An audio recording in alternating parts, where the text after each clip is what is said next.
Hi hello నమస్తే welcome to విజయ మా ఊరు ఆడియో బుక్స్ ఛానల్. నేను విజయలక్ష్మిని. ఫ్రెండ్స్, నవల స్రవంతిలో శ్రీమతి యద్దనపూడి సులోచన రాణి గారి అవ్యక్తం నవల ఆడియోగా వినిపిస్తున్నాను కదా. మరి ఈరోజు అవ్యక్తం నవల ఆడియో 3వ భాగం వినిపించబోతున్నాను. మరి ఆలస్యం చేయకుండా కథలోకి వెళ్ళిపోదాం పదండి. మర్నాడు సాయంత్రం ప్రసాద్ వచ్చేశాడు. రాధిక సుఖప్రసవం అవడం, కూతురు పుట్టడం అతనికి ఆనందం అనిపించింది. కర్ఫ్యూ కొన్ని గంటలు తీసినా ఇంకా ఉంది. థ్యాంక్స్ హేమగారు, మీ రుణం నేను జన్మలో తీర్చుకోలేను, హేమకి చేతులు జోడిస్తూ అన్నాడు ప్రసాద్. ఆ థ్యాంక్స్ ఏదో అతనికి చెప్పండి, తనే కదా నేనిక్కడకు రావడానికి కారణం అంది హేమ. విజయ్ మా మనిషి అన్నాడు ప్రసాద్. హేమ కూడా ఇప్పుడు మన మనిషే అంది రాధిక. విజయ్కి గాయం వల్ల బాగా జ్వరం వచ్చేసింది. హేమ అతన్ని పడుకోమని విశ్రాంతి తీసుకోమని మందలించింది. ప్రసాద్కి వంట ఇంట్లో పని ఏదీ రాదు. అతను కూతుర్ని చూసుకునే మురిపంలో ఏది పట్టించుకోవడం లేదు. అందర్నీ చూడాల్సిన బాధ్యత హేమ మీద పడింది. విజయ్ బాగా జ్వరంతో నిద్రలో ఉన్నాడు. చేతికి ఏదో చురుక్కుమన్నట్టయి కళ్ళు తెరిచాడు. ఎదురుగా హేమ ముఖం చిరునవ్వుతో కనిపించింది. సారీ, మెలకు వచ్చేసిందా? చాలా మెల్లగా ఇచ్చాను ఇంజెక్షన్. ఆమె చేతిలో సిరంజ్ ఉంది. ఎలా ఉంది విజయ్? ప్రసాద్ అడుగుతున్నాడు. నేను బాగానే ఉన్నాను అన్నాడు విజయ్. బాగానే ఉన్నావులే, కాకపోతే జ్వరం చాలా ఉంది, రెస్ట్ తీసుకో అన్నాడు ప్రసాద్. ఆనంద్కి ఫోన్ చెయ్యాలి. విజయ్ పెదవులు అస్పష్టంగా కదిలాయి. అన్ని ఫోన్లు డెడ్. ఇక్కడున్నావని ఆనంద్కు తెలుసు కదా, వర్రీ అవడులే అన్నాడు ప్రసాద్. నేను ఊరు వెళ్తాను అన్నాడు విజయ్. ఎక్కడికి? జ్వరం తగ్గే వరకు నిన్ను మేము ఎక్కడికి వెళ్ళనీయడం లేదు అన్నాడు ప్రసాద్. హేమ రాధికని విజయ్ అంతగా కలవరిస్తున్న ఆ ఆనంద్ ఎక్కడుంటాడు అని అడిగింది. రాధిక క్లుప్తంగా విజయ్ గురించి చెప్పింది. తల్లి ఆత్మహత్య చేసుకుని చచ్చిపోతే దీక్షితులు గారు అనాథైన అతన్ని తీసుకువచ్చి ఆనంద్తో కలిసి పెంచిన వైనం, వయస్సు పెరిగిన కొద్దీ ఆనంద్ విజయ్ ప్రాణమిత్రులుగా మారిన సంగతి, విజయ్కి ఆనంద్ అంటే ఎంత ప్రాణంగా భావిస్తాడో చెప్పింది. రాత్రయింది. హేమ వచ్చి విజయ్ని బలవంతంగా లేపింది. అతన్ని మంచం మీద లేపి కూర్చోబెట్టి వెనక దిల్లు ఆనించింది. విజయ్ కళ్ళు తెరిచాడు. అతనికి మెలకు వచ్చేసింది. ఎదురుగా హేమ మంచం మీద కూర్చుని చెంచాతో గిన్నెలో నుంచి తీసి సగ్గుజావ తాగిస్తోంది. నాకొద్దు తిరస్కరించాడు అతను. ప్లీజ్, ఉదయం నుంచి ఏం తినలేదు, జ్వరం కాస్త జారింది అంటూనే హేమ బలవంతంగా నోటికందించింది. అతను మొహమాటంగా ముఖం తిప్పేసి సరిగ్గా కూర్చున్నాడు. అతనికి చాలా ఇబ్బందిగా ఉంది. ఇలాంటి సపర్యలు ఇంకొకరికి చెయ్యడమే తప్ప ఎదుటివారితో చేయించుకోవడం అతనికి అలవాటు లేదు. కానీ హేమ అతని ఇబ్బంది, మొహమాటం అస్సలు లక్ష్య పెట్టలేదు. విజయ్ హేమ చేతుల్లో గిన్నె తీసుకుని కొద్దిగా తాగాడు. అతని ముఖంలో నిద్రాభారం కనిపిస్తోంది. హేమ అతన్నే చూస్తోంది. సంస్కారం పూర్వజన్మ పుణ్యంగా జన్మతోనే తెచ్చుకున్న విశిష్టమైన వ్యక్తిత్వం కలవాడిలా ఉన్నాడు. హేమకి కర్ఫ్యూ రోజు రాత్రి సంఘటన గుర్తుకొస్తోంది. ఆడపిల్ల అర్ధరాత్రి ఒంటరిగా దగ్గరికొచ్చినప్పుడు హద్దు మీరకుండా మర్యాదగా ప్రవర్తించే వ్యక్తి విశిష్ట వ్యక్తిత్వం గల పూర్ణపురుషుడే. స్త్రీ పట్ల అతనికి గల గౌరవ మర్యాదలే అతనిలో తడబాటు లేని నిగ్రహానికి మూల కారణమని హేమకు అర్థమైంది. అర్థమైన కొద్దీ అతనంటే అభిమానం కలగసాగింది. విజయ్ తనకెంతో ఇష్టమైన పేరు. చిన్నప్పుడు నా భర్తగా వచ్చే వ్యక్తి పేరు ఏదైనా నేనది విజయ్గా మార్చేస్తాను అని పందెం కాయడం గుర్తొచ్చింది. 2 రోజులు తప్పనిసరిగా ప్రసాద్ ఇంట్లో విజయ్ హేమ ఉండిపోవలసొచ్చింది. 2 రోజులు ప్రసాద్ కబుర్లతో సరదాగా గడిచిపోయింది. విజయ్ గాయం కూడా తగ్గుముఖం పట్టింది. ఈరోజు హేమ కట్టు విప్పి ప్లాస్టర్లు వేసింది. పూర్తిగా తగ్గడానికి టైం పడుతుందని చెప్పింది. గాయం త్వరగా మానుతున్న ఛాయలు చూసి బాగా ఆరోగ్యకరమైన శరీరం అంటూ అభినందించింది. హేమ వంట చేసింది. రాధిక కూడా భోజనానికి కూర్చుంది. ప్రసాద్ వంకాయ కూరను మెచ్చుకుంటూ, రాధిక బాగా చేస్తుందని నాకు గర్వం, ఇంకా బాగా చేసేవాళ్లున్నారని ఇప్పుడు తెలిసింది అన్నాడు. మా అమ్మ నాకన్నా ఇంకా బాగా చేస్తుంది అంది హేమ నవ్వుతూ.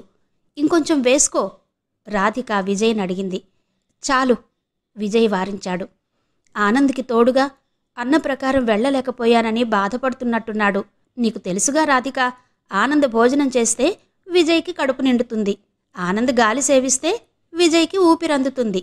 స్నేహం అంటే వాళ్లదే, అదృష్టం అంటే ఆనంద్దే అన్నాడు ప్రసాద్. విజయ్ ఆనంద్ ప్రసక్తి మాట్లాడడం ఇష్టం లేనట్టుగా మౌన గంభీరంగా ఉండిపోయాడు. హేమ ఆసక్తిగా విజయ్ని గమనిస్తోంది. అతనేం జవాబు చెప్పలేదు. అతని ముఖంలో ఇలాంటి నిర్వచనాలు భరించడం అలవాటైపోయిన సహనం కనిపిస్తోంది. టీవీలో మధ్యాహ్న వార్తల్లో సాయంత్రం 3 నుంచి కర్ఫ్యూ ఎత్తివేస్తున్నట్టు చెప్పారు. హమ్మయ్యా! హేమ ఆనందంగా గాలి పీలుస్తున్నట్టుగా అంది. నేను బయలుదేరతాను అంది. ఇంకా 2 రోజులుండండి ప్రసాద్ అడిగాడు. అవును, చాలా సరదాగా టైం గడిచిపోతుంది. కర్ఫ్యూ పూర్తిగా తీసిన తర్వాత వెళ్ళొచ్చు అంది రాధిక. అక్కడ మా అమ్మ ఇప్పటికే ఎంత కంగారు పడుతుందో అంది హేమ. వెంటనే బయలుదేరింది. ప్రసాద్ విజయ్తో హేమని కారులో దింపి రమ్మని చెప్పాడు. హేమ బయలుదేరుతుంటే రాధిక హేమని ఒక్కసారి వచ్చి కుర్చీలో కూర్చోమని అడిగింది. ఎందుకు అని హేమ వచ్చి కూర్చుంది. 1 నిమిషం కూర్చో రాధిక అర్థించింది. విజయ్, నువ్వు కూడా వచ్చి కూర్చో అన్నాడు ప్రసాద్. విజయ్ దూరంగా ఉన్న కుర్చీలో కూర్చున్నాడు. అక్కడ కాదు, ఇక్కడ, ఇలారా అన్నాడు ప్రసాద్. రా విజయ్, రాధిక కూడా పిలిచింది. విజయ్ అర్థం కానట్టు చూస్తూ వచ్చి కూర్చున్నాడు. రాధిక కొత్త బట్టలు పాప చేతితో తాకించి హేమకిచ్చింది. ఇదేంటి తిరస్కరించి లేవబోతూ అంది హేమ. రాధిక హేమని లేవనీయలేదు. బలవంతంగా ఆపుతూ, హేమ, మా సంతోషం కాదనవద్దు. అవును హేమగారు, మీరు తీసుకుని మమ్మల్ని సంతోషపెట్టాలి, తిరస్కరించవద్దు ప్రసాద్ బలవంతం చేశాడు. ప్రసాద్ విజయ్ చేతికి కొత్త బట్టలిచ్చాడు. నీకేవైనా మతిపోయిందా? విజయ్ కుర్చీలో నుంచి లేచాడు. ప్రసాద్ బలవంతంగా కూర్చోబెడుతూ, విజయ్, నేనింతవరకు ఎప్పుడూ నిన్ను ఏది బలవంతం చెయ్యలేదు. ఈరోజు నన్ను కాదనవద్దు. ఇది నీకు నజరానా కాదు, మా సంతోషం కోసం. విజయ్, నువ్వు కాదంటే హేమ అస్సలు తీసుకోదు. నువ్వు తీసుకోవాలి అంది రాధిక. అవును, అది నిజమే అన్నాడు ప్రసాద్. నేను తీసుకోవడం లేదు అంది హేమ. హేమ, కాదనవద్దు, పాప చేయి ఆనించిప్పించాను అంది రాధిక. హేమ రాధిక ముఖం చూసింది. తనకు తీసుకోవాలని లేదు, కానీ రాధిక ముచ్చట కాదనలేకపోయింది. వెళ్తూ వెళ్తూ వాళ్లని బాధ పెట్టాలని కూడా లేదు. తను తీసుకోకపోతే హేమ తీసుకోదని రాధిక అనేసరికి విజయ్కి రాధిక మనసు అర్థమైంది. రాధిక మనసు నొప్పించడం అతనికి ఇష్టం లేదు.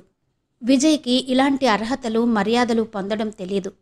అతను తిరస్కరించాలో అంగీకరించాలో నిర్ణయం తెలియక సందిగ్ధంగా ఉండగా ప్రసాద్ చేతిలో పెట్టేశాడు. రాధిక కూడా హేమ చేతుల్లో పెట్టింది. రాధిక అక్షతలిచ్చి విజయ్ని హేమని పాప తలమీద వేయమంది. ఇద్దరూ వేశారు. హేమ బయలుదేరింది. రాధిక ప్రసాద్ హేమని మళ్లీ మళ్లీ రమ్మనమని మరీ మరీ చెప్పారు. హేమ తన అడ్రస్ విజయ్కిచ్చి అతనిది తీసుకుంది. కారు బయలుదేరింది.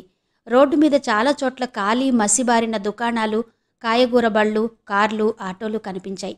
విజయ్ డ్రైవ్ చేస్తున్నప్పుడు హేమ పక్కన కూర్చుంది. చేయి బాగా తగ్గిన తర్వాత ఉత్తరం రాస్తారా అంది. అతను జవాబివ్వలేదు. నన్ను రాధికా ప్రసాద్ అన్నిసార్లు మళ్లీ రమ్మనమని మరీ మరీ చెప్పారు. మీరు ఒక్కపూట మాత్రానికి కూడా మీ ఊరు రమ్మనమని అడగలేదే అంది. అతను మౌనంగా ఉన్నాడు. వైజాగ్ వస్తే మా ఇంటికి తప్పకుండా రండి.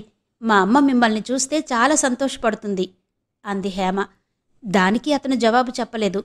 అతని మౌనం గమనించిన హేమ తల తిప్పి అతని ముఖం వైపు చూసింది. ఆరోగ్యంతో పక్కనుంచి అతని ముఖం హేమ ఇంతవరకు ఎవ్వరినీ చూడనంత ఆకర్షణీయంగా కనిపించింది. ఆ ఆకర్షణ అతని ముఖంలో అందం కంటే మగసిరి ఎక్కువ అనిపించింది. అతని గాంభీర్యం అతనికి భగవంతుడిచ్చిన అందమైన వరంలా ఉంది. కోపం తెచ్చుకుంటూ ఏదో అనబోయిన హేమ ఏమీ అనలేకపోయింది. అతన్ని చూస్తుంటే ఎంతో స్నేహపూరితమైన భావన కలుగుతోంది. అతనితో ఏదైనా మాట్లాడాలి అని అనిపిస్తోంది. అతను మాట్లాడితే వినాలనే ఆతృత ఎక్కువగా అనిపించింది. మీరు పిలిచినా పిలవకపోయినా నేను మీ ఇంటికొస్తాను అంది హేమ. అతని పెదవుల మీదకు చిరునవ్వు లేదు. ఎందుకో తెలుసా నిలదీసింది హేమ. తెలీదన్నట్టు తల ఊపాడు. రాధికా ప్రసాద్ అంతగా చెబుతున్నా మీ ఆనందను చూడ్డానికి. అతన్ని చూడాలని నాకు మహా కుతూహలంగా ఉంది అంది. విజయ్ ముఖంలో అదే ప్రసన్నత. నేనొచ్చి ఆనంద్కి ఏం చెబుతానో తెలుసా అంది. అతను చిరునవ్వుతో రోడ్డు మీద తదేకంగా చూస్తూ డ్రైవ్ చేస్తూ వింటున్నాడు. ఏం చెబుతానో తెలుసా మళ్ళీ అడిగింది. అతను వినడానికి సిద్ధంగా ఉన్నట్టు చూస్తున్నాడు.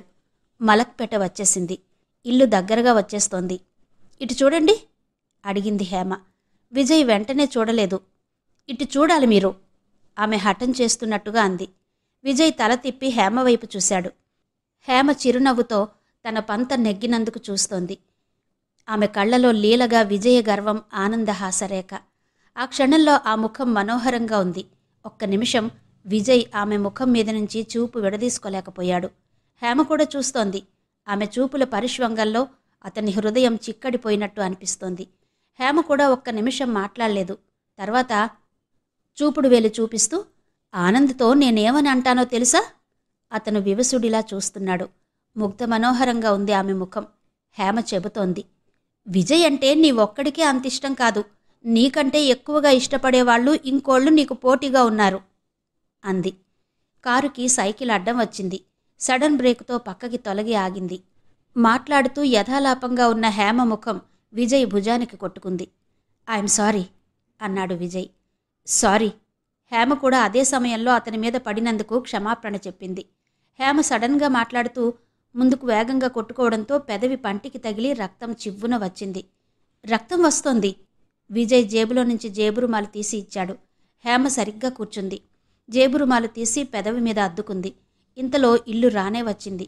కారు హేమ చెప్పిన ఇంటి ముందాగింది. ఇద్దరూ ఒక్క క్షణం మౌనంగా కూర్చున్నారు. నాకు తెలుసు మీరేమని అనుకుంటున్నారో, నేను చాలా ఎక్కువగా మాట్లాడేశాను కదూ అంది హేమ. అతను అంగీకరించలేదు, ఖండించలేదు. అతని మౌనం ఒక శూన్య సమాధానంలా ఉంది. అతని ముఖంలో చెక్కు చెదరని గాంభీర్యమే తప్ప ఇంకెలాంటి భావం లేదు. రండి లోపలికి అంది. విజయ్ వెంటనే కదల్లేదు. రండి, నేనెక్కడున్నానో ఎవరితో ఉన్నానో పిన్నికి తెలిస్తే బాగుంటుంది. అతను దిగి ఆమె వెంట వచ్చాడు. కాలింగ్ బెల్ వినగానే వచ్చి తలుపు తెరిచిన పెద్దామె హేమను చూడగానే ఆశ్చర్యానందాలతో ఒక్కసారిగా 2 చేతులు చాస్తూ హేమని గట్టిగా కౌగిలించుకుంది. ఏమైపోయావు? ఎక్కడున్నావు? హడలి చస్తున్నావు. అమ్మ ఫోన్ చేసింది. ఒకటే ఏడుపు. క్షేమంగా ఉన్నాను, సుఖంగా ఉన్నాను పిన్ని. పిన్ని, ఇదిగో విజయ్ నన్ను రక్షించారు. హేమ విజయ్ రాధిక ఇంటికి తీసుకువెళ్లిన వైనం చెప్పింది. హేమ పినతల్లి విజయ్కి చాలా మర్యాదలు చేసింది. వద్దంటున్న వినక కాఫీ కూడా తెచ్చి ఇచ్చింది. భోజనానికి ఉండమని బలవంతం చేసింది. విజయ్ కొద్దిసేపయిన తర్వాత బయలుదేరాడు. హేమ అతన్ని పంపడానికి వాకిట్లోకొచ్చింది. అప్పటికే రాత్రయింది. మళ్ళీ మనం కలుస్తున్నామా అడిగింది హేమ. అతను వెళ్లబోతున్నవాడు ఆగాడు. ఒక్క క్షణం తర్వాత వెనక్కి తిరిగాడు. హేమ ఆనందంగా అతని నోటి నుంచి వచ్చే జవాబు కోసం చూస్తోంది. అతను హేమ ముఖంలోకి చూస్తూ నిస్సంకోచంగా చెప్పాడు, ఆహా, మళ్ళీ మనం కలవడం లేదు అనేసి చకచక కారు వైపు వెళ్ళిపోయాడు. కారు స్టార్ట్ చేసి బయలుదేరుతూ అప్రయత్నంగా తిరిగి చూశాడు. హేమ లోపలి గదిలో నుంచి వస్తున్న ట్యూబ్లైట్ కాంతిలో చంద్రకాంత శిల్పంలా నిలబడి నిశ్చేష్టురాలిలా చూస్తోంది. ఆమె ముఖంలో భావం అతనికి బాగా అర్థమైంది. అతను అనుకున్నట్టే జరిగింది. అతని దవడ ఎముక అనిర్వచనీయమైన బాధని బిగబెట్టుకుంటున్నట్టు బిగిసింది. ఒక సుకుమార స్నేహ పరిమళం అతని చెయ్యి అందుకోవడానికి ముందుకు వచ్చింది. కాని అతను దాన్ని అందుకునే స్థితిలో లేడు. అతని జీవితంలో ఆ స్వతంత్రం లేదు. అందుకే అతను ఆ స్నేహాన్ని నిర్లక్ష్యం అనే ఒక చెంపదెబ్బ కొట్టి నిర్దయగా వదిలించుకున్నాడు. అతని జీవితంలో ఇంతవరకు ఏ నిర్ణయానికి బాధపడడం లేదు. మొదటిసారిగా అతని మనసు అదుపు తప్పిన అశ్వంగా మారుతోంది. హేమతో అతని పరిచయం చాలా కొద్దిది. కాని హేమ కనిపించినప్పటి నుండి ఆ క్షణం ఒక అమూల్య రత్నంగా ఉండి ఆ స్మృతిహారాన్ని అతను పదిలంగా అపురూపంగా హృదయపేటికలో దాచేసుకోవడానికి ప్రయత్నిస్తున్నాడు. తన జీవితంలో ఏ ఆడపిల్లకి స్థానం లేదు. అతనికి ఇది ఎప్పటినుంచో తెలుసు. అతని 18వ ఏట పూజారిగారి అమ్మాయి సుమ తనంటే ఇష్టం చూపించింది. ఆనంద్ గురించి పోట్లాడినప్పుడే ఈ నిర్ణయానికి వచ్చేశాడు. ఆనంద్తో తన స్నేహం ఎవ్వరికీ అర్థం కాదు. అందరూ ఆనంద్ని తన జీవితం ధారపోసేస్తున్నాడు అనుకుంటారు. ఈ ప్రపంచంలో తను ఏకాకిగా ఉన్నప్పుడు ఆనంద్ స్నేహానుబంధం తనని బ్రతికించిందని ఎవ్వరికీ తెలీదు. తల్లి ఉరేసుకుని చనిపోయినప్పుడు బెంబేలు పడుతున్న పసి మనసుకి మరో పసి మనసు తోడయి ఆసరా ఇచ్చి బ్రతికించిందని ఎవ్వరికీ అర్థం కాదు. ఆనంద్ని బాగా చూడమని చిన్నప్పటి నుండి చెప్పిన దీక్షితులుగారే ఈరోజు ఆనంద్ని వదిలి వెళ్ళిపోమని కళ్ళెర చేస్తున్నారు. ఆనంద్ క్షేమం కోసం తను అతన్ని వదిలి వెళ్ళగలడు. అది బాధనిపించినా భరించగలడు. కానీ ఆనంద్ భరించలేడు. అసలే ఆరోగ్య విషయంలో అర్భనాకారి. ఏ కాస్త బాధ వచ్చినా తట్టుకోలేక మొదలు నరికిన చెట్టులా కూలిపోతాడు. క్షణాల మీద ప్రాణాల మీదకొస్తుంది. ఆ ఇంట్లో తనుండడం దీక్షితులుగారికి ఏమాత్రం ఇష్టం లేదని తెలుసు. కాని అది ఆనంద్కి అర్థం కాదు. తను కూడా చెప్పలేడు. ఇలా అని తెలిస్తే ఆనంద్ దీక్షితులుగారిని చంపేస్తాడు. విజయ్ దవడ ఎముక మళ్లీ బిగిసింది. ఆ రంపపు మొనల మీద నిలబడిన తను ఒక ఆడపిల్లని ఎలా తన జీవితంలోకి రానియ్యగలడు? విజయ్ ఈ చేదు నిజం జీర్ణం చేసుకోగలిగిన ధైర్యమే హేమతో అంత నిస్సంకోచంగా చెప్పేయగలిగాడు. 3 రోజుల తర్వాత సిటీ నార్మల్కొచ్చింది. ప్రసాద్ బలవంతం మీద విజయ్ ఉండిపోయాడు. మామిడి పళ్ళు ఎగుమతికి అగ్రిమెంట్ కుదిరింది. ఇది చాలా మంచి అగ్రిమెంట్. 2 సంవత్సరాల్లో నువ్వింకా 25 ఎకరాల మామిడి తోట అభివృద్ధి చేయవచ్చు అన్నాడు ప్రసాద్. అందరూ కలిసి భోజనం చేస్తున్నారు. మా పిన్ని కూతురుంది, బియ్యి అయిపోయింది. విజయ్కి ఉమని చూపిద్దాం అంది రాధిక. ఏం విజయ్ అడిగాడు ప్రసాద్.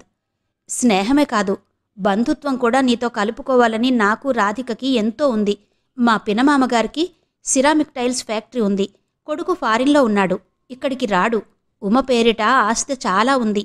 నువ్వు స్వంత బిజినెస్ పెట్టుకున్నా ఆయన అండదండలు చాలా ఉంటాయి. విజయ్ భోజనం చేస్తున్నాడు. రాధిక ఉత్సాహంగా, ఏం విజయ్, ఉమ బాగా తెల్లగా ఉంటుంది, చదువుకుంది. ముఖ్యంగా మీ ఇద్దరూ ఈడు జోడుగా చూడముచ్చటగా ఉంటారు. ఉమని ఒక్కసారి చూడు అంది. నేను పెళ్లి చేసుకోను అన్నాడు విజయ్. అదేంటి అంది రాధిక. నేనలా నిర్ణయం చేసుకున్నాను అన్నాడు విజయ్. అంటే నీ ఉద్దేశం ఇప్పుడప్పుడే చేసుకోవా ప్రసాద్ అడిగాడు. అసలు పెళ్ళే చేసుకోను నింపాదిగా భోజనం చేస్తూ ఎలాంటి భావప్రకటన లేకుండా చెప్పాడు విజయ్. ఎందుకని రాధిక అడిగింది. విజయ్ మాట్లాడలేదు. నేను చెబుతాను విను రాధా, విజయ్ పెళ్లి చేసుకోడు. ఆనంద్ పెళ్లి ముందవ్వాలి. ఆనంద్ పెళ్ళయ్యి అతను భార్య పిల్లలతో ఆనందంగా ఉంటే అప్పుడు ఆలోచిస్తాడేమో. ఏం విజయ్, అంతేనా? బహుశా అప్పుడు కూడా పెళ్లి గురించి ఆలోచించడేమో. ఎందుకంటే ఆనంద్ సంసారం పెరుగుతుంది కదా. విజయ్ బాధ 10 రెట్లు ఎక్కువవుతుంది. అప్పుడు మనలాంటి ఫ్రెండ్స్ని కూడా గడ్డి పరకలా అవతల పారేస్తాడు. హఠాత్తుగా సంభాషణ సీరియస్గా మారింది. ప్రసాద్ ముఖంలో బాధ ప్రస్ఫుటమవుతోంది. విజయ్, ఒక్కొక్కసారి నేను బుద్ధిలేని వెధవను అనుకుంటాను. నీ తత్వం తెలిసి కూడా అప్పుడప్పుడు మరిచిపోయి నీ గురించి ఆలోచిస్తాను. పనికిమాలిన సలహాలిస్తాను. ఆనంద్ నీకోసం ఏదన్నా వదులుకున్నాడా? ఒక్క చిన్నది కూడా వదులుకోలేదు. కాని నువ్వైతే అతని కోసం అన్నీ వదిలేస్తావు. మాలాంటి ఫ్రెండ్స్ని దూరంగా పెట్టేస్తావు. నిజం చెప్పు, మన ఫ్రెండ్ సురేష్ ఆనంద్ని విమర్శించాడనే కదూ సురేష్ స్నేహాన్ని నువ్వు కట్ చేసేసుకున్నావు. నేను నీ ఫ్రెండ్ని విజయ్. నాకు నువ్వు సుఖంగా అందరిలా ఉండాలని ఉంటుంది. ఏంటి బలహీనత? ఆనంద్ కోసం ఎందుకు ఈ కమిట్మెంట్ నీకు అన్నాడు ప్రసాద్. విజయ్ భోజనం ముగించేశాడు. నాప్కిన్తో పెదవులు అద్దుకున్నాడు. నిటారుగా కూర్చున్నాడు. అతని ముఖం సీరియస్గా ఉంది. రాధిక పరిస్థితి అర్థం చేసుకుంది. భర్త చేతిమీద చాలించమన్నట్టుగా మెల్లగా తట్టింది. విజయ్, మేం చెప్పేది నీ మంచి కోసం, వేరుగా కాదు అంది రాధిక. నాకు తెలుసు అన్నాడు విజయ్ కుర్చీలో నుంచి లేస్తూ. I hate that fellow Anand. అతను పోతేగాని నీకు విముక్తి రాదు ప్రసాద్ అన్నాడు. వెళ్లబోతున్న విజయ్ చర్రున వెనక్కి తిరిగాడు. అతని ముఖం ఒక్క క్షణం మండే ఆగ్రహ జ్వాలగా మారింది. ఆ కళ్లలో అగ్ని వరదలా ప్రవహించింది. రాధికకి విజయ్ వచ్చి ప్రసాద్ని కొడతాడని భయం వేసింది. చప్పున లేచి వచ్చి విజయ్ చెయ్యి పట్టుకుంది. Sorry Vijay, really very sorry. Prasad సంగతి నీకు తెలుసుగా, నోరు అదుపు చేసుకోలేడు అంటూ భర్త వైపు తిరిగి, ఏం మాట్లాడారో మీకు తెలుసా? ఒక స్నేహితుడికి ఇష్టమైన వ్యక్తి గురించి మాట్లాడాల్సిన మాటలేనా అవి? మీకు ఆనందంటే ఈర్ష్య. విజయ్కు ఆనందతో ఉన్నంత స్నేహం మీకు దొరకలేదని మీకు కసి అంది రాధిక. షటప్! ప్రసాద్ అరుస్తూ లేచాడు. నాకు ఈర్ష్య? భార్య దగ్గరకొస్తూ అన్నాడు. చెప్పవలసిన వాళ్లం మనం. గట్టిగా ఉన్న విషయం కొట్టినట్టు చెప్పాలి. అది మన బాధ్యత. విజయ్ ఏమనుకుంటే నాకేంటి? ఇన్నేళ్ల నుంచి మనకు తెలుసు. విజయ్ని ఒక్కరోజు సరదాగా గడపడం చూశామా? ఆనంద్ కోసం ఎన్నిసార్లు ఎన్ని మానుకున్నాడు. ఆనంద్తో స్నేహం ఉండొచ్చు, ఆనందంటే ప్రాణమవ్వచ్చు. కాని దానికి లిమిట్ ఉంది. తన జీవితం బూడిద చేసుకుని అవసరం లేదు. ఆ పొలం, ఆ మిల్స్, వాటి కోసం ఎందుకంత కష్టపడతాడు? విజయ్ గట్టిగా ఊపిరి పీలుస్తున్నాడు. ఇంటిలో నుంచి వెళ్ళిపోబోతున్నాడు. రాధిక అతన్ని గట్టిగా పట్టి వదల్లేదు. ఇంతలో పాప లేచి కయ్యిన ఏడ్చింది. ప్రసాద్ వెళ్లి తీసుకున్నాడు. పాప పుట్టినప్పుడు విజయ్ చేసిన సాయం గుర్తుకొచ్చింది. ప్రసాద్ ఆవేశం తగ్గింది. విజయ్ని వెళ్లవద్దని రాధిక పాప మీద ఒట్టు వేసింది. విజయ్ కుర్చీలో కూర్చుండిపోయాడు. ప్రసాద్ పాపని ఎత్తుకుని దగ్గరగా వచ్చాడు. అతని ముఖం పశ్చాత్తాపంతో ఉంది. సారీ విజయ్, ఆవేశం వస్తే నా నోరు తెలుసుగా. నేను నీ స్నేహితుణ్ణి. నువ్వు బాగా ఉండాలని అనుకుంటాను. అంతకంటే ఇంకే భావం లేదు నాకు అన్నాడు ప్రసాద్. విజయ్ మాట్లాడలేదు. నాకు మాట్లాడే అధికారం ఉంది అనుకుని అలా చెప్పాను అన్నాడు ప్రసాద్. ఆనంద్ విషయంలో విమర్శించే అధికారం ఎవ్వరికీ లేదు అన్నాడు విజయ్. అతని మాటలు సూటిగా ఉన్నాయి.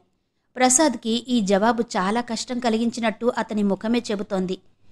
ఓకే ఓకే, ఇంకెప్పుడు ఆ ప్రసంగం ఎత్తను, సరేనా అన్నాడతను. ఇంతలో ఫోన్ వచ్చింది. రాధిక వెళ్ళి తీసింది. వెంటనే భర్తని పిలుస్తూ, పోలీస్ స్టేషన్ నుంచి ప్రదీప్, మీకే అంది. ప్రసాద్ వెళ్ళి ఫోన్ తీసుకున్నాడు. అవతల నుంచి చెప్పిన వార్త వినగానే అతని ముఖం వికసించింది. నిజంగానా? చాలా సంతోషం ప్రదీప్, మేమిప్పుడే వస్తున్నాం. అవును, అమ్మాయి పేరు హేమ. అవును, డాక్టర్, మెడికల్ సర్టిఫికేట్స్, కొన్ని నగలు చీరలు ఉన్నాయి. ఎస్ వస్తున్నాం. నువ్వుంటావు కదా? ఓకే. ప్రసాద్ ఫోన్ పెట్టేసి విజయ్తో, విజయ్, నీ briefcase Hema suitcase దొరికాయట. ప్రదీప్కి చెప్పాం కదా, నువ్వు అనుకున్నదే నిజమైంది. ట్యాక్సీ అతనే కాజేశాడట. 2 తగిలిస్తే నిజం బయట పెట్టాడట. స్టేషన్కొచ్చి వస్తువులు చూసుకుని తీసుకోమంటున్నాడు. అబ్బా, దొరకడం ఎంత విశేషం అంది రాధిక ఆనందంగా. మన ప్రదీప్ ఉండి ప్రత్యేక శ్రద్ధ తీసుకోబట్టి ఇంత త్వరగా తెమిలింది. పద విజయ్, వెళ్దాం అన్నాడు ప్రసాద్. అతను బయలుదేరబోతూ ఆగి, హేమకి కబురు చేద్దాం, మళ్ళా ఉందో లేదో అన్నాడు. ఉన్నది అంది రాధిక. అయితే ఫోన్ చెయ్యి అన్నాడు ప్రసాద్. రాధిక చేసింది. పినతల్లి తీసింది. హేమ పనిమీద వెళ్ళింది, ఓ అరగంటలో వస్తుంది, నీకు ఫోన్ చేయమంటాను అని చెప్పిందావిడ. విజయ్ ప్రసాద్ బయలుదేరుతున్నారు. ఇంతలో ఫోన్ వచ్చింది. రాధిక తీసి భర్తని పిలుస్తూ, చక్రవర్తి గారు అంది. ప్రసాద్ వచ్చి ఫోన్ తీసుకున్నాడు. ప్రసాద్ ఫోన్ పెట్టేస్తూ, విజయ్, నువ్వు వెళ్ళు, నేను చక్రవర్తి గారితో ఎయిర్పోర్టుకు వెళ్ళాలి. అర్జెంటుగా నన్ను సుదర్శనం గారి దగ్గర దింపేసి వెళ్ళు అన్నాడు. విజయ్ పోలీస్ స్టేషన్కి వచ్చాడు. ప్రదీప్ ఉన్నాడు. విజయ్ తన బ్రీఫ్ కేసులో ఉండవలసిన కాగితాలు, డబ్బు చెప్పాడు. కాగితాలన్నీ ఉన్నాయి. డబ్బులో 1000 తక్కువ ఉంది. ట్యాక్సీ అతను హేమ నగలు తాకట్టు పెట్టి 4000 తెచ్చుకున్నాడు. నగలు విడిపించడానికి ప్రదీప్, విజయ్ ట్యాక్సీ తీసుకుని జీప్లో వెళ్లారు. విజయ్ షావుకారికి డబ్బు చెల్లించి నగలు తీసుకున్నాడు. సర్టిఫికెట్లు చూడు, అన్నీ ఉన్నాయా ప్రదీప్ అడిగాడు. హేమ జనరల్ ఫిజిషియన్, అవన్నీ మెడికల్ డిగ్రీ సర్టిఫికెట్స్. 2-3 చోట్ల నర్సింగ్ హోంలో పనిచేసిన అనుభవం తెలిపే రికమెండేషన్ లెటర్స్. ఇద్దరూ పోలీస్ స్టేషన్కి తిరిగొచ్చారు. విజయ్ తన వస్తువులు అందినట్టు సంతకం పెట్టాడు. విజయ్ తెలిసినట్టుగా సంతకాలు పెట్టిన పెద్ద మనుషుల చేతనే హేమ కాగితాల మీద కూడా పెట్టించారు. ఆ అమ్మాయి వచ్చి స్వయంగా ఈ కాగితాల మీద సంతకం చెయ్యాలి అంటున్నాడు ప్రదీప్. రాధిక కబురు చేసింది, వస్తుంది అంటున్నాడు విజయ్. ఎక్స్క్యూజ్ మీ గుమ్మల్లో వినిపించింది. ప్రదీప్ తల ఎత్తి చూశాడు. మిస్టర్ ప్రదీప్ కావాలి అంది. ఆ కంఠం వింటూనే విజయ్ తిరిగి చూశాడు. హేమ కూడా విజయ్ని చూసింది. కానీ మరుక్షణం అతన్ని అపరిచితుడిలా చూసి తల తిప్పేసింది. హేమ గుమ్మంలో నిలబడి ఉంది. రాధిక ఫోన్ చేశారు. ప్రసాద్ సూట్ కేసు దొరికిందని చెప్పారట. నా పేరు హేమ. నమస్తే, రండి రండి. విజయ్ నేను ఇప్పుడే అనుకుంటున్నాం అన్నాడు ప్రదీప్. ప్రదీప్ హేమను కూర్చోమని సూట్ కేసులో ఏమేమున్నాయో అడిగాడు. హేమ చెప్పగానే, వెరీ గుడ్, కానీ మీ సిల్కు చీరలు మాత్రం లేవు. నగలు తాకట్టు పెట్టాడు. విజయ్ డబ్బు చెల్లించాడు. మీరు విజయ్కి 4000 చెల్లించాలి. అది ఇక ఆ బీదవాడి దగ్గర నుంచి రాబట్టడం కష్టం. మీరు 40,000 పోయిన దానికంటే 4,000 పోయాయి అనుకుని తృప్తి పడడం మంచిది. అప్పటికే కాగితాలు చూసుకుంటున్న హేమ సర్టిఫికెట్లు తీసుకుని గుండెలు కదుముకుంటూ, ఓ గాడ్, ఇవి నాకు ముఖ్యం అంది. పోయాయని చెప్పి డూప్లికేట్స్ తెప్పించుకోవచ్చు అనుకోండి, కానీ ఒరిజినల్ సెంటిమెంట్ అంది. ప్రదీప్ అర్థమైనట్టు చిరునవ్వు నవ్వాడు. పావుగంట తర్వాత హేమ ప్రదీప్కి థ్యాంక్స్ చెప్పి వెళ్లటానికి లేచింది. ప్రసాద్ పుణ్యమా అని అతను పోయిన వస్తువులకి రిపోర్ట్ ఇవ్వడం, మీరు గట్టిగా ప్రయత్నం చేయడంతో నాకు ఇవి దొరికాయి, థ్యాంక్ గాడ్ అంది హేమ. వెళ్లబోతున్నదల్లా ఒక్క క్షణం ఆగి మెడలో ఉన్న గొలుసు తీసి టేబుల్ మీద పెట్టింది. ప్రస్తుతం నా దగ్గర డబ్బు లేదు, డబ్బున్నప్పుడు నేనొచ్చి తీసుకుంటాను అనేసి అక్కడి నుంచి గబగబా బయటికి వెళ్ళిపోయింది. హేమ ప్రదీప్కి ఎదురుగా ఉన్న అరగంటలో విజయ్ వైపు చూడనే లేదు. ఒక్క మాట కూడా మాట్లాడలేదు. విజయ్ కూడా అంతే చేశాడు. 10 నిమిషాల తర్వాత విజయ్ ప్రదీప్కి చెప్పి బ్రీఫ్ కేస్ తీసుకుని బయటకొచ్చాడు. అతను కారులో వస్తుంటే కొద్ది గజాల తర్వాత రోడ్డు మీద హేమ పెట్టె పట్టుకుని నిలబడి ఉంది. ఆమె ఆటో ఆపి అడుగుతోంది. అతను రానని వెళ్ళిపోయాడు. హేమ ఆటో కోసం చూస్తోంది. విజయ్ కారు స్లో చేశాడు. ఒక్క నిమిషం కనుబొమ్మ ముడిచి ఆలోచించాడు. కారు హేమ దగ్గరకు తీసుకొచ్చి ఆపాడు. హేమ అతన్ని చూసింది కానీ నవ్వలేదు, పలకరించలేదు. అతన్ని అపరిచితుడిలా నిర్లక్ష్యం చేసి ఆటో అతని కోసం చూడసాగింది. విజయ్ డోర్ తెరిచాడు. రండి, డ్రాప్ చేస్తాను అన్నాడు. నో థ్యాంక్స్ అతని వైపు చూడకుండానే అంది. విజయ్ హేమ ముఖం చూశాడు. ఆమె ముఖంలో ఆగ్రహం కంటే బాధే ఎక్కువగా ఉంది. అతను దిగివచ్చి కింద పెట్టిన సూట్ కేసు తీసుకున్నాడు. వద్దు, నాకిష్టం లేదు అంది హేమ. రండి. విజయ్ సూట్ కేసు తీసుకువెళ్ళి కారు వెనక సీట్లో పెట్టాడు. నేను వెళ్ళగలను అంది గట్టిగా. అతను తల తిప్పి చూశాడు. నేను రాను, పెట్టే ఇవ్వండి ఖచ్చితంగా అంది హేమ. దగ్గర బస్టాప్లో నిలబడి చూస్తున్న కుర్రాళ్ళు ఈ తర్కం విని హుషారుగా ఈలవేశారు. విజయ్ సహనంగా హేమ కోసం ఎదురు చూస్తున్నాడు. హేమ రోడ్డు మీద గొడవ పడ్డం ఇష్టం లేనట్టుగా బలవంతంగా వచ్చి కారులో కూర్చుంది. కారు కదిలింది. విజయ్ ఎదురుగా రోడ్డునే తదేకంగా చూస్తున్నాడు. హేమ తల తిప్పి కూర్చుంది. నాకిలా రావడం ఇష్టం లేదు. మనిద్దరం మళ్ళీ ఎప్పుడూ కలుసుకోకూడదు అంది. అతనేం సమాధానం చెప్పలేదు. ఎవరైనా మీ మీద పెత్తనం చేస్తే మీరు ఊరుకుంటారా అడిగింది. అతను మాట్లాడలేదు. నడి రోడ్డు మీద గొడవ ఎందుకని మర్యాద కోసం వచ్చాను అంది హేమ. అతనేం అనలేదు. హేమ కూడా తర్వాత ఏమనలేదు. అతనికంటే తను రెట్టింపు మౌనంగా ఉండగలను అన్నట్టు నిశ్శబ్దంగా ఉండిపోయింది. ఇద్దరూ ఒక్క మాట కూడా మాట్లాడలేదు. పక్కపక్కనే కూర్చున్నారు. ఇద్దరిలో ఆనందం, బాధ నిగ్రహించుకుంటున్న విధానం కనిపిస్తున్నాయి. మౌనంలో 1000 భాష్యాలున్నాయన్నట్టుంది ఆ నిశ్శబ్దం. ఇల్లు దగ్గరకొస్తోంది. విజయ్ జేబులో నుంచి గొలుసు తీసి అరచేతిలో ఉంచుకుని హేమ వైపు చూశాడు. ఏంటది అర్థం కానట్టుగా అడిగింది. అతనేం చెప్పలేదు కానీ చాచి ఉన్న ఆ చెయ్యి ఆ గొలుసు తీసుకోమన్నట్టే ఉంది. నేను తీసుకోను, డబ్బు మనీ ఆర్డర్ చేసిన తర్వాత పంపండి అని తర్వాత ఆ చెయ్యి అందులో గొలుసు తనకేం సంబంధం లేనట్టు తల తిప్పి కూర్చుంది. ఇల్లు వచ్చేసింది. కారు ఆగింది. Thank you. హేమ కారు దిగడానికి డోర్ తెరుస్తోంది. విజయ్ హేమ ఒడిలోని బ్యాగ్ తీసుకుని జిప్ లాగి గొలుసు అందులో వేసి జిప్ మూసేసి యథాస్థానంలో ఉంచేశాడు. దిగబోతున్న హేమ జరగబోతున్నదేంటో గమనించే లోపలే జరిగిపోయింది. హేమ కళ్ళు పెద్దవి చేస్తూ, నాకొద్దని చెప్పానా? నా దగ్గర ఇప్పుడు అంత డబ్బు లేదు. హేమ బ్యాగ్ని కారు సీట్లో వదిలి డోర్ తెరిచింది. విజయ్ దిగి వెనక డోర్ తెరిచి సూట్ కేసు తీస్తున్నాడు. ఇంతలో హేమ పినతండ్రి బయటనుంచి స్కూటర్ మీదొచ్చాడు. విజయ్ గారా? నమస్కారం. రండి రండి. హేమ పెట్టె దొరికిందట కదూ? మా ఆడవాళ్ళు చెప్పారు. ఇది నిజంగా చాలా అదృష్టం. ముఖ్యంగా హేమ సర్టిఫికెట్స్, నగలు. రండి. ఆయన విజయ్ చేతిలో పెట్టి అందుకున్నారు. అతనికి చాలా పనుందట బాబాయ్. ఇంకోసారి ఎప్పుడైనా వస్తాళ్లే. ఇప్పుడు వెళ్ళాలి అంది హేమ. అలాగా? అలాగేనమ్మా. విజయ్ గారు, ఒక్క క్షణం. ఇంత దూరం వచ్చి ఓ కప్పు కాఫీ. బాబాయ్, నేను చెప్పానా? ఆయన వెళ్ళాలి, చాలా పనుంది అని హేమ చెప్పి లోపలికెళ్ళిపోయింది. నేనెక్కువసేపు ఆపను అన్నారాయన మర్యాదగా. పదండి, ఒక్క క్షణం లోపలికొచ్చి వెళ్తాను అన్నాడు విజయ్. ఇదిగో హేమ కారులో బ్యాగ్ మర్చిపోయింది అంటూ ఆయన చేతికి అందించాడు. ఆయన తీసుకున్నాడు. ఆయన వెంట విజయ్ లోపలికొచ్చాడు. పినతల్లి ఇంట్లో లేదు. హేమ, త్వరగా కాఫీ కలుపమ్మా అని విజయ్తో, మీకు తెలియదనుకుంటాను, మా హేమ కాఫీ చాలా బాగా కలుపుతుంది అన్నాడు. హేమ కాఫీ తీసుకురాలేదు. ఏమ్మా, అయిందా? పినతండ్రి కేకపెట్టి అడిగాడు. లేదు, లోపల నుంచి సమాధానం వచ్చింది. త్వరగా కలుపు. అయిపోయిందా? తెస్తున్నావా అడిగాడాయన. నేనసలు కలపలేదు బాబాయ్. నీది చాదస్తం. పనితో బిజీగా ఉన్నవాళ్ళని పని మీద వెళ్ళనీయాలి. హేమ కసిరింది. అవుననుకో, ఏదో మర్యాద. ఒక్క నిమిషమండి. ఆయనే వంట ఇంట్లోకి వెళ్ళి ఫ్రిడ్జ్లో నుంచి ఫ్రూట్ జ్యూస్ తెచ్చిచ్చారు. ఇదిగో, నీ బ్యాగ్ కారులో మర్చిపోయావట. ఆయన పెట్టెలో కాగితాలు, చీరలు సరిచూసుకుంటున్న హేమ దగ్గరకు వచ్చి ఇచ్చి వెళ్లారు. పినతండ్రి 10 నిమిషాలు పైనే కబుర్లు చెప్పాడు.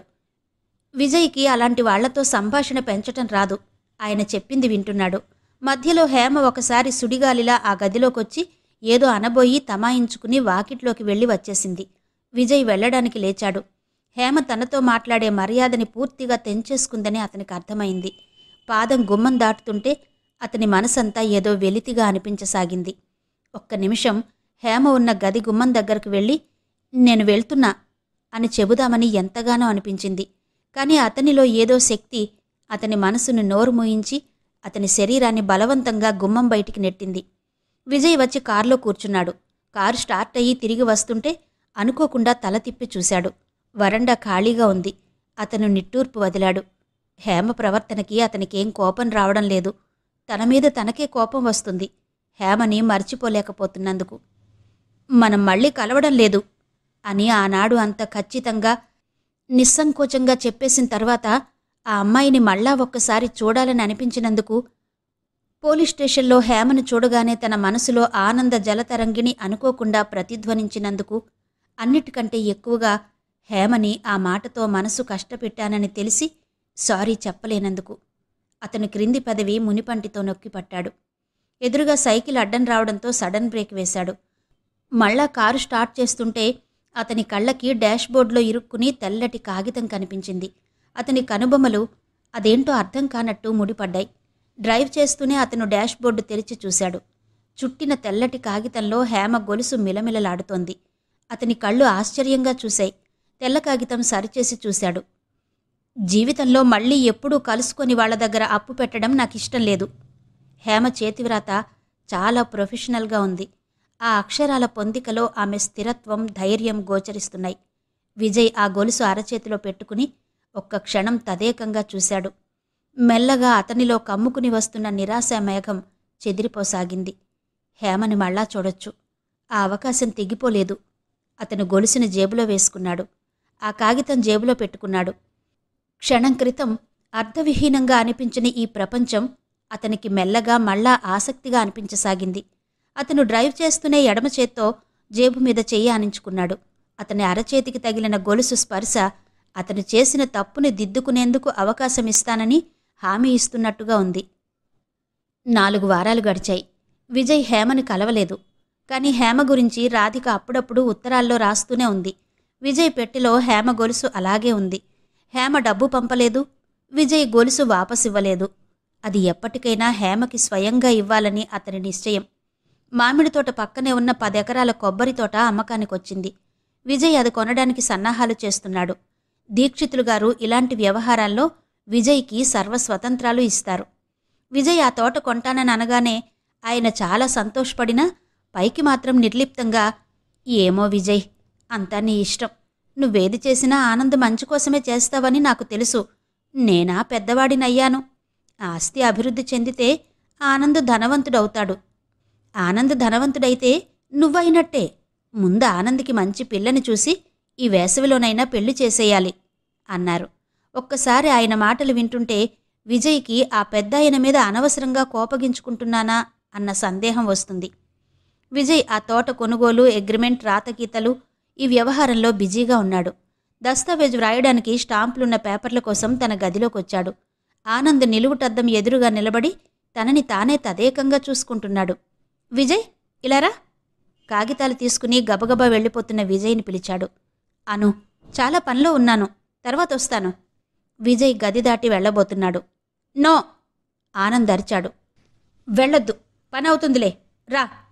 అద్దంలోకి చూసుకుంటూనే అన్నాడతను. అతని మాట కాదని వెళ్ళిపోతే తర్వాత జరిగే గొడవేంటో విజయ్కి 18 సంవత్సరాల అనుభవం చాలా ఉంది.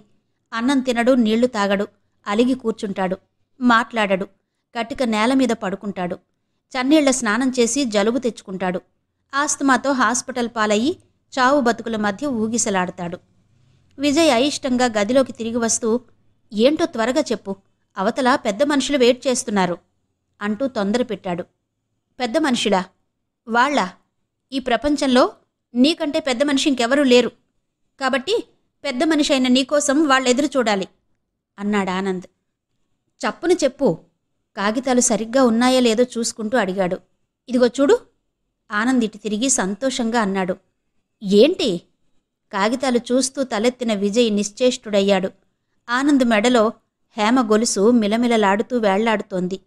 ఎలా ఉంది? చాలా బాగుంది కదూ. ఎప్పుడు కొన్నావు విజయ్? ఇది చాలా నాజూకుగా, చాలా అందంగా ఉంది. ఆనంద్ గొలుసును 2 చేతులతో పట్టుకుని చూపిస్తూ, థ్యాంక్స్ డియర్ ఫ్రెండ్, నన్నెప్పుడూ ఇలాంటి అనుకోని ప్రజెంటేషన్స్తో ఆశ్చర్యపరుస్తావు. ఈ వాచి అలా తెచ్చిందే కదా, ఈ ఉంగరం అంతే అంటూ ఆనంద్ దగ్గరకొచ్చాడు. హాఫ్ వైట్ షర్ట్ నాకు చాలా ఇష్టం. నేను రమ బర్త్డేకి వెళ్తున్నాను. ఆ పెట్టెలో షర్ట్ కోసం వెతికాను. జాగ్రత్తగా దాచిన కవర్లో ఇది ఉంది. చాలా నచ్చింది. వెంటనే మెడలో వేసుకున్నాను. ఎలా ఉంది చెప్పు నిలదీశాడు ఆనంద్. అను విజయ్ ఆ గొలుసు తీసేసి కవర్లో పెట్టమని చెప్పబోతున్నాడు. ఇంతలో ఆనంద్ ఫ్రెండ్స్ గిరి, సతీష్ వచ్చేశారు. ఆనంద్ వాళ్లని చూడగానే సంతోషంగా నేను రెడీ అనేసి విజయ్తో, నువ్వు ఈ వెధవ దస్తావేజు గొడవలకి రానని అన్నావు, అందరం కలుస్తున్నాం, మంచి పార్టీ, వస్తాను అనేసి వెళ్లబోతూ ఆగి గభాల్న వెంటనే వెనక్కి తిరిగొచ్చి విజయ్ని గట్టిగా కౌగిలించుకుని I'm happy, I like the chain, thank you అనేసి వెళ్ళిపోయాడు. ఆనంద్ అలా దగ్గరికి రావడం ఒక పశుబాలుడు తండ్రి మెడని కరుచుకున్నట్టే ఉంది. ఆనంద్ వెళ్ళిపోయాడు. విజయ్ ఏం అనలేకపోయాడు. క్రింద నుంచి విజయ్ అని ఆనంద్ కేక వినిపించింది. ఆనంద్ వెళ్తుంటే విజయ్ బాల్కనీలో నిలబడాలి. విజయ్ ఉలిక్కి పడినట్టు బాల్కనీలోకొచ్చాడు. ఆనంద్ టాప్ లేని జీప్లో డ్రైవింగ్ సీట్ దగ్గర కూర్చుని చెయ్యెత్తి చూపాడు. అతని మెడలో గొలుసు ఎండలో మెరిసిపోతోంది. విజయ్ ఒక్క క్షణం మతిపోయిన వాడిలా చూస్తూ నిలబడిపోయాడు. విజయ్ దీక్షితులు గారు కేక పెట్టారు. విజయ్ కాగితాలు తీసుకుని కిందకొచ్చాడు.